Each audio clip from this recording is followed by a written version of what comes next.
Welcome to Summer Speedos from Neighbourly, our short in-between season series while Shannon takes a break from our regular interviews. I'm Johan, the producer of the show. Some episodes are field notes recorded outside in ordinary places where care actually happens. Others are story field notes, more cinematic reflections that start with a story from history or real life. Either way, we're paying attention to the small, ordinary ways care, faith, courage, and community show up around us. So grab a cold drink, or head out on that bike ride, walk, or hike. Enjoy this year's edition of Summer Speedos from Neighbourly.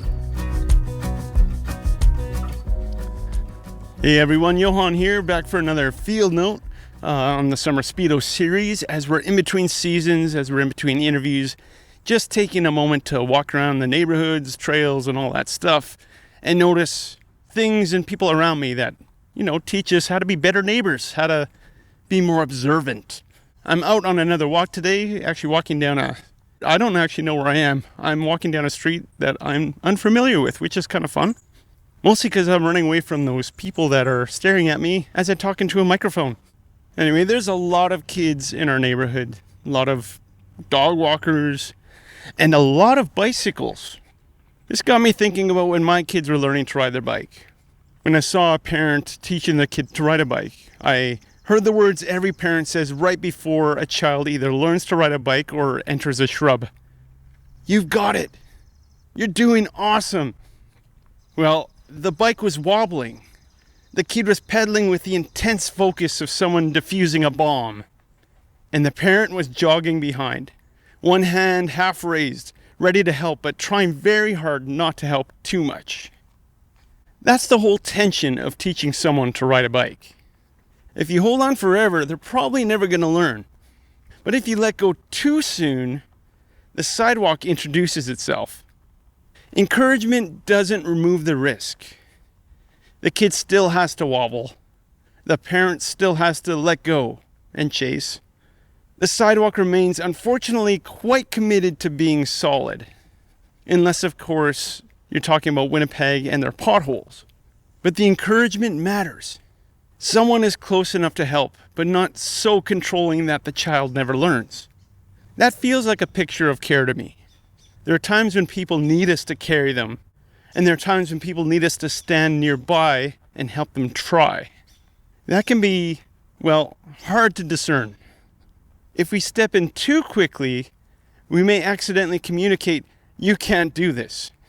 If we step back too far, we may communicate, "You're on your own."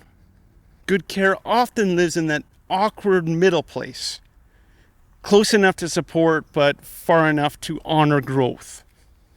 I think about that in parenting too, or in friendship, in leadership, or in church community.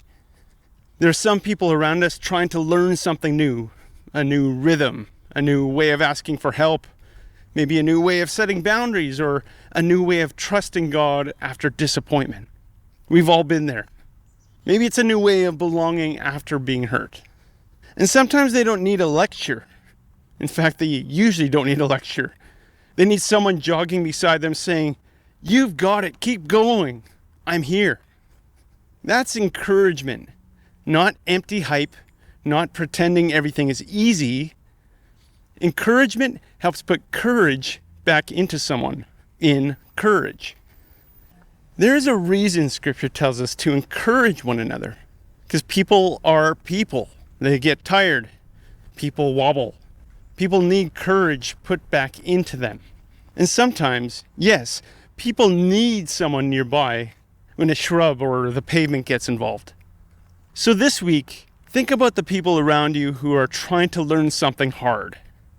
Someone taking a step they haven't taken before. Someone trying to rebuild trust, start again, ask for help, or keep going when they feel clumsy at it.